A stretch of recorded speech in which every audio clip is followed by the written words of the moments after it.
Hi everybody, welcome back. I'm so sorry that I haven't filmed in a couple of weeks. I have just been really busy with being pregnant and work, and there's so many things that I've been doing, and I just really haven't found the time to film anything. But I am back today, and this time, instead of more cabin crew side of things, I'm going to do a baby video. And I really wanted to do this because I just think my pregnancy is flying by and I haven't really documented much. I just want to be able to look back and, you know, remember, because there's so many things that I keep forgetting. And I have an ulcer on my tongue and I keep catching it when I talk. Ow, it's really sore. Oh. So yeah, the purpose of this is really to talk through my first and second trimester. I'm actually just coming out of my second trimester now, which is so crazy scary. 29 weeks will be this week, and I just think, oh my god, this is just going, you know, super fast. And I just thought to myself that I get asked quite a lot of questions about you know, what happens in the process, because I have personally found that I haven't had very much support.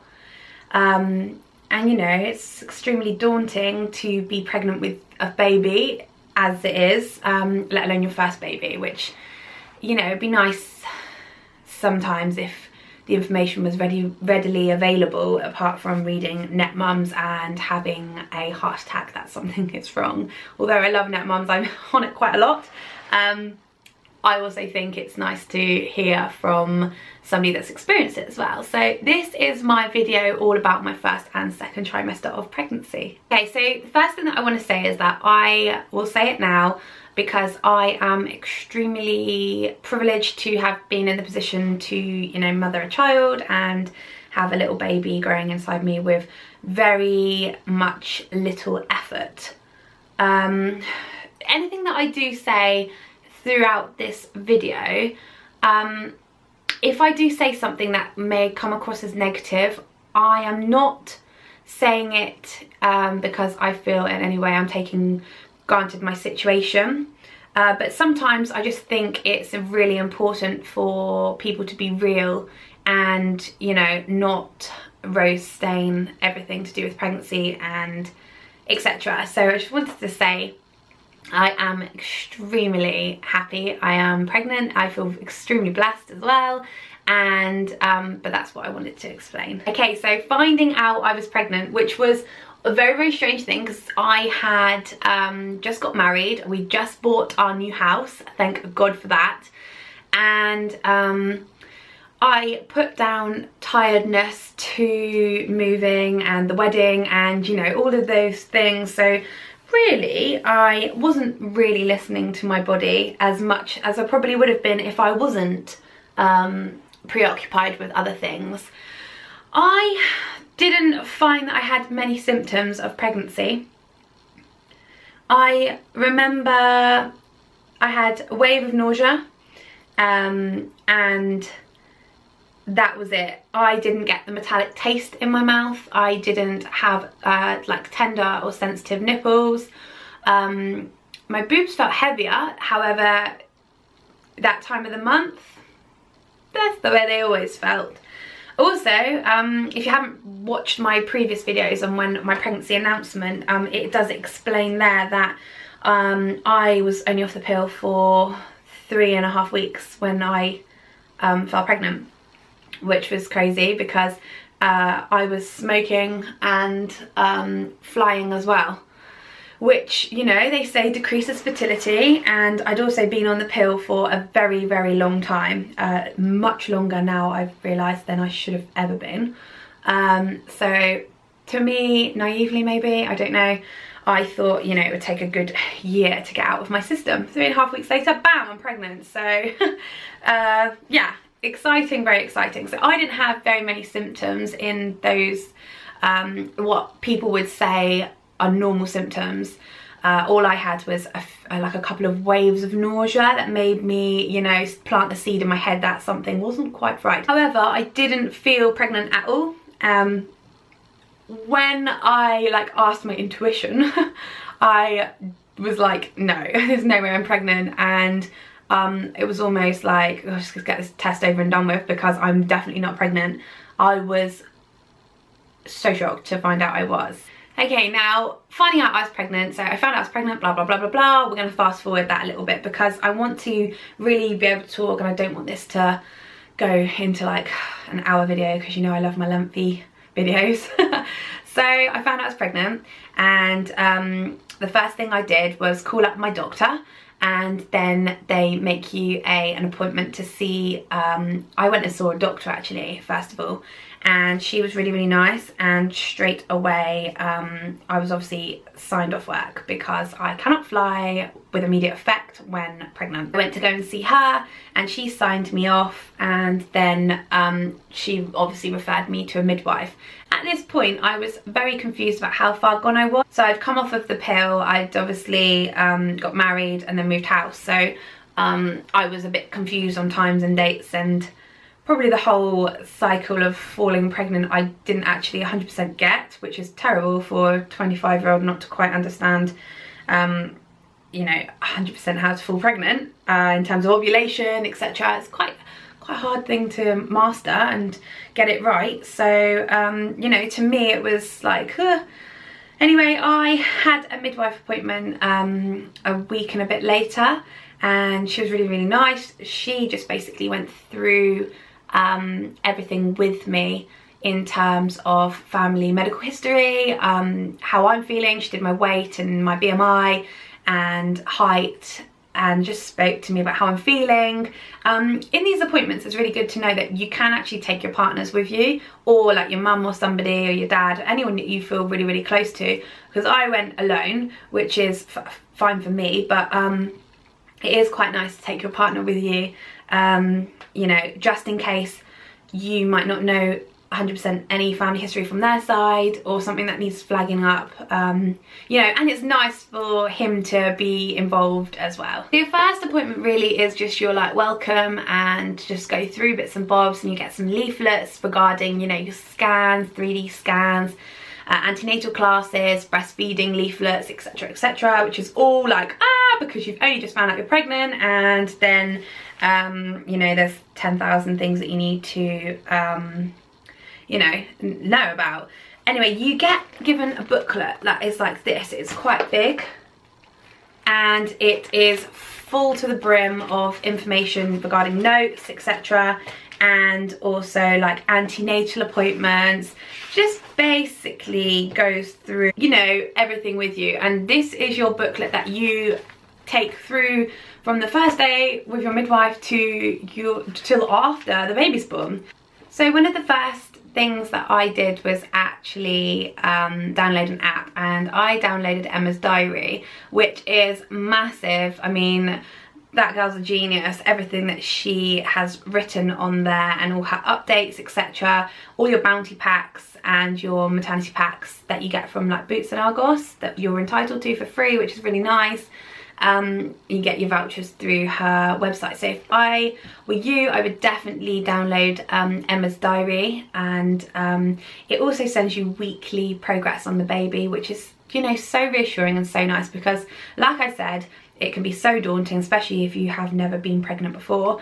You don't know what the hell's going on, and it's really nice to know that, you know, your baby's the size of a sunflower, it's got web feet and little fused together eyes, and then in the eye, bam, the eyes are open. And so it's really, really nice to get like a weekly update as such from Emma's diary.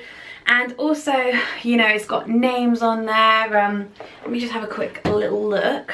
So yeah, it's got loads of things which you can do, like products, and it can work out your due date, checklists that you can write, baby name, it's got lots of names on there. A massive forum where you can connect and speak to other expectant mummies or mummies that have had bubbers. A highly recommended product. You can be entered into so many draws, which is really, really good for like mums and papas and Boots, and get vouchers, etc. So Emma's diary, I would say, is definitely one of those apps which I would 100% recommend for any mum. So when you find out you're pregnant, if you find out quite early, like in your first trimester, so up to 12 weeks, then, you know, it's a hard one, because you will feel so tired. Like that's definitely one feeling that I definitely felt, was tiredness. Although I didn't really notice it, I was really tired. Like usually if I would, maybe if I had been working, like if I had been flying when I found out I was pregnant, I don't know if I would have noticed it as much because I would have been busy. But I remember, you know, we'd moved house and I was packing and stuff like that, and something like, I'm quite high energy person where I could do quite a lot, and I just found that I was like napping like daily. And that was, and also the other thing was my body temperature was so high. Like I'm like a sock in the summer, girl. Like I have to, I'm not a sock. I wear socks in the summer. My feet get cold, my hands get cold.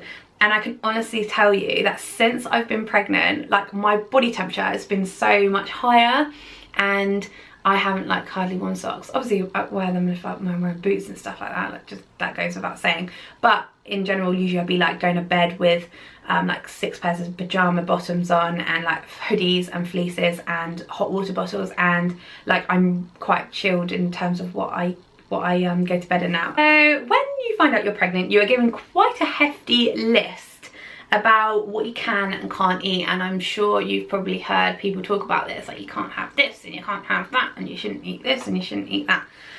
Now one thing I'm going to say just quickly about eating is that I was craving, like I did have cravings from like my wedding. So I was like 4 and a bit weeks, 5 weeks at my wedding, and I was craving like pate, which is a big no-no, with spaghetti hoops and ham sandwiches. And I have to say, I'm nearly 29 weeks pregnant, and I have eaten ham sandwiches basically every single day bar like 2 days, probably out of my whole pregnancy.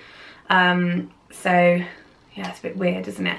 I remember like the day after my wedding, I was so hungry. Like I've never felt so hungry in my life. I just ate and ate and ate and ate and ate, and I was like, I wonder if this is normal. Like this is such a strange feeling. And then it just carried on, and I was like, oh God, I'm so hungry. But there are quite a few things that they say that you shouldn't be eating. So I know everybody can find the list themselves by going online and checking, but I just thought I would pull it up really, really quickly. This is from the NHS website, and it says foods you should avoid eating during pregnancy because they could cause food poisoning and presence of bacteria, chemicals or parasites. So cheeses. So mould ripened soft cheeses such as brie, camembert and others with a similar rind, including goat's cheese, are a no. Soft blue vein cheeses such as Danish blue, gorgonzola, they're a no. Cheeses like this are made with mould and can contain listeria. Right, so when you're pregnant, you'll hear about listeria quite a lot. People will say, oh, you can't eat that because you might get listeria. So listeria is a bacteria, and it can cause a form of an infection and can lead to miscarriage and stillbirth. Raw eggs. Also they say runny eggs too, unfortunately, because I love like dippy soldiers. No runny eggs at all, or raw undercooked eggs. So like poached eggs, but they have to be really hard, and obviously fried eggs, but they have to be hard. So like scrambled eggs will probably be better. Unpasteurized milk. So don't drink unpasteurized milk, including unpasteurized goat's or sheep's milk, or any food that is made of them, such as soft goat's cheese.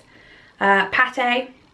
All types of pate, including vegetable pates, as they contain listeria. Once again. Raw meat. Do not eat raw or undercooked meat. Cook all meat and poultry thoroughly, so there's no trace or pink blood, etc. Liver, no liver.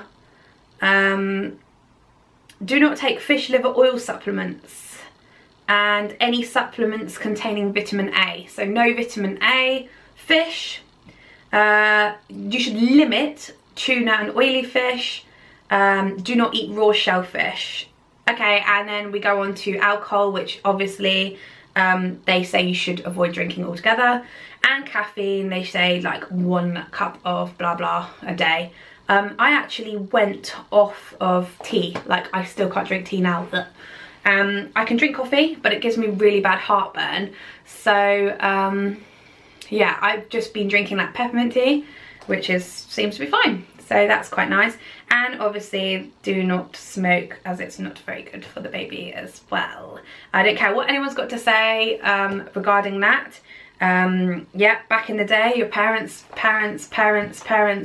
used to smoke and everyone's fine and dandy, but it is clinically proven it's not great for your baby. So I was a smoker and I've quit, and I feel great about it. Don't get me wrong, sometimes I do get a craving, but overall I don't smoke or vape. I couldn't vape straight away. I'm not here to preach, I'm not here to tell you what to do, I'm not here because I am not in charge of your life or in control of your life. You can do exactly what you want to, but obviously it's not recommended to smoke, so it's up to you. So in terms of vitamins, now I was given or prescribed folic acid by my lovely doctor when I told her I was pregnant. That was one of the first things that she gave to me straight away. Now folic acid is fantastic, A, for conceiving if you're trying to have a baby, and also if you are pregnant, and take them religiously every single day. And I did up until 20 weeks. I think people said stop at 12, but basically folic acid stops spina bifida or prevents spina bifida. And if you want to Google that, then you can. It's a very, very, you know, sad illness to have for the baby. And, you know, folic acid is one of those things which prevents it. So my doctor prescribed them to me. I know that every supermarket sells folic acid, so I'm sure it's not difficult to get hold of some, but you know, maybe if your doctor or your midwife don't suggest them or forgets to say something, just ask them about them, because I know that mine was like quite like, you need to take folic acid, so that was what I did. The second vitamin, pregnant vitamin, that I decided to get, and this was from quite a early stage, from 7 weeks pregnant, six and a half, 7 weeks pregnant, was the Pregnecare. And these are the Vitabiotics plus omega-3. These are really expensive, like I'm not joking you.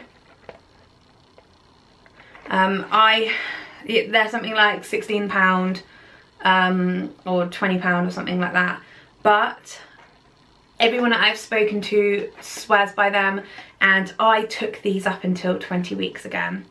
They're really, really good, and they you know, contain all of the fantastic nutrients. They also contain folic acid actually, and they are UK's #1 pregnancy supplement brand. So I took these, I don't know, but I took them and I found that they were really good, and I felt actually really had quite a nice first trimester, so I would definitely recommend getting Pregnecare. The next thing that I religiously did from finding out I was pregnant, literally the day, was oiling. We all know about stretch marks, and unfortunately if you're going to get them, you're going to get them. However, there are some preventable measures that can be taken. Since the day I have found out I was pregnant, I have moisturised twice a day my stomach, my legs, my bum and my boobs. I was using baby oil, and which I have been using, and then from 12 weeks I started using bio oil. I've actually run out at the moment and I need to go and get some. I know that bio oil can be very pricey, however I personally think it works extremely well, so I would pay out for it. And I've just noticed that my skin's been like really tight and nice and firm and you know, healthy, glowy looking. To me, I would say as soon as you find out you're pregnant, start your moisturising, because then it gets into your routine. You know, it gives your skin that best possible chance in terms of stretch marks and firmness, etc. And also, somebody told me that using baby oil on like down below is really good as well, because it you know, like moisturises it all and things like that, which apparently is very, very good when you give birth. So don't know, could be, could not be, but so that is what I have been using so Johnson's baby oil and bio oil as well. Usually I'll do like shower in the morning because like I said, my body temperature is quite high. So in the morning I'll shower and I'll use bio oil, and then at night I'll shower as well. I'm a bit obsessed. And I'll use Johnson's baby oil, otherwise it just gets a little bit ridiculous. Also, really good thing to point out as well is that when you start itching is what causes your stretch marks. Sometimes I literally was like, oh my god, I just want to itch. And also acrylics or anything hard, like hard nails, are going to make those stretch marks 10 times worse. So it's really important that if you get an itch, do not itch, whatever you do. Keep moisturising, and if you itch, then like shimmy, like rub, like pat, that's what I do, but don't itch. So it can get a little bit daunting about knowing what to take, what you can and can't take when you're pregnant, because everyone will be like, whoa, you're pregnant, no you can't take that, like don't do it. But you can take paracetamol, like that is absolutely fine. No ibuprofen, so no ibuprofen for that. And also I have suffered from indigestion since I was you know, quite early, I think like 10 weeks. Gaviscon is absolutely fine. Also, you can get this prescribed by your doctor or midwife, and so I would 100% get that prescribed for you. One thing that I definitely recommend as well is to get a pregnancy journal. This is the Baby Bee Busy Bee pregnancy journal. I actually got this from Amazon. I think it was like $9.99, and it's such a lovely little journal because it just, you can put everything in there, and it's just, you know, writing everything, because I forget now, like when I look back at like week 8 and I read it, I'm like, oh my god, that's crazy. And I just think it's such a nice thing for the little one to look back at when they're older, or like say when they're pregnant, if you have a little girl. And you know, when she's older, she can look back and say, you know, oh look, this is what my mum went through, or these are what she had as cravings. And you know, also just think for you as well, it's really nice to reflect, because it does go very quickly. Like I cannot believe how fast it's going. This is exactly the reason why I wanted to do this video. So your antenatal appointments, now these are quite important, as you can imagine, because this is what's going to happen throughout your pregnancy. First of all, you go for an 8 to 10 week appointment, which is a referral and booking appointment for your actual 12-week scan. And this is done at your community clinic or your doctor's surgery. And it's also an introduction to your midwife. So that is that. Next is your 11 to 14 week appointment, and this is actually at your hospital. This is where you have your scan to check everything's okay with the baby, and also your blood test. At 16 weeks, then you go to your community clinic again or your doctor's surgery, and these are where you get your anti-D if appropriate. Your midwife will talk to you about that, and your results of your screening tests. So say for example, if you had the tests for Down syndrome, etc., then you get all your results back for that. Also, it's just a little catch up with your midwife. 16 week, you hear your heartbeat of the baby for the first time. So if your partner couldn't make the first midwife appointment, then this one's really nice to go to. Rich actually missed this one. It would have been so nice for him to you know, hear that, because it's incredible to hear the heartbeat. Also, just to let you know that if your partner can't go with you, anybody can, like your mum, your dad, your friends, and with you, and also record it as well, because you're allowed to record the heartbeat, so at least you can play it to some people and, you know, keep an eye on it. 18 to 20 weeks is your detailed scan. This is also where you can find out if you're having a little boy or a little girl. Yeah, that's a really nice scan. And yeah, at 25 weeks, this is at your community clinic again. This is just a routine check. At 28 weeks, this is back again at your community clinic or doctor's surgery, and then you have blood tests, anti-D if appropriate, and also you are given your MAP B1 form, which is your maternity leave form. You've probably, well, you would have already spoken to your midwife previously and doctor about this, and also if you're working as well, your place of work will need this form. Feeling the baby move. Now, feeling the baby move was like, I didn't feel my baby properly move until 22 weeks, which is quite late really. Some people say that they can feel it from like 16 weeks onwards. I think I felt it, but I just wasn't sure. A lot of people say it's like butterflies in your belly, and it is like that. It's like little flutters, almost like you've got like yeah, like butterflies in your belly. I, like I said, didn't properly feel it until 22 weeks, which actually made me very paranoid and self-conscious. It is a very strange feeling, especially when the baby gets bigger. Like I said, I'm 28 weeks now, and I still find it very strange when I feel that baby kicking. I want to say quickly that I have taken photos from week 10 onwards now every single week, and I think it's such a nice idea. It's quite depressing because you look back at 10 weeks where I thought I had a bump and I think I didn't have a bump. That's crazy. I literally didn't show it all. Now I'm like, oh my god, it's crazy how much it's changed. So I've taken like a photo every single week in the same spot. Exercise. Now, I wasn't really one to do a lot of like religious exercise, and I was quite lucky with my weight and figure before. I don't think I appreciated it until now. They obviously say, oh, you enjoy yourself, you're eating for 2. That's absolute bullshit, guys. You're not eating for 2. You shouldn't even increase your calorie intake until like they say the last trimester. That was impossible because I was so hungry. And once again, I think it's really important to listen to your body, because if your body is saying to you you're hungry, you obviously need it. And like, I didn't drink milk and my body was like craving milk, like just pints of milk. So I definitely think that your body tells you what you need, so don't ignore it. If you are craving something, obviously if you're craving like McDonald's every single day, I don't think that's like a real craving. I went to aqua aerobics. I actually didn't go to a pregnancy one, although there is loads. I just go to a normal aqua aerobics class. I go 3 times a week, and I have found that that has kept me A, toned, B, also kept me quite in shape better than what it would have if I had done absolutely nothing. So finding out whether or not you're having a little boy or a little girl, most people these days find out, and you can find out 20 weeks unless you pay for a earlier scan. I have not found out what I'm having.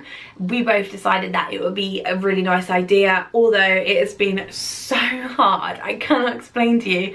I can definitely see why people find out what they're having. I think it's a lot easier to plan.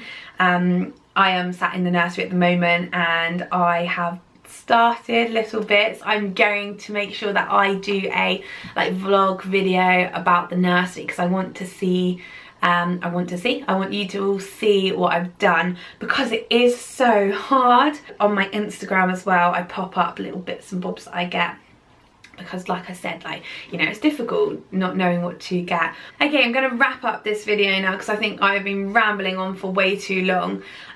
I probably have left out bits and bobs, which is going to be inevitable really, because it's such a massive topic. There's so many things. So if I do think of anything else, I'll make sure that I pop it in the description box down below.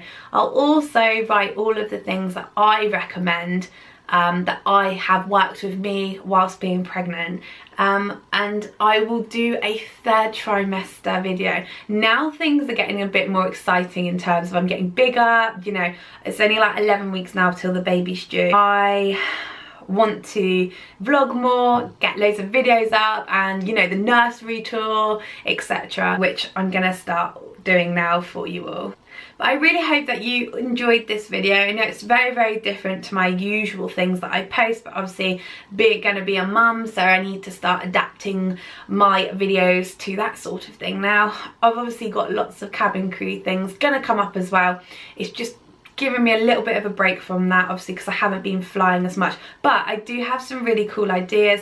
And with Christmas coming up as well, hopefully I can get a collab with my sister as well, who flies, and we can do something together. If you have any questions, like always, comment below and I will try and get back to you all. And if you want to follow me on Instagram, then follow me at Tasha Parker RR. Thank you so much for watching. If you liked the video, then give it a thumbs up and also subscribe to my channel. But thanks guys, take care, bye!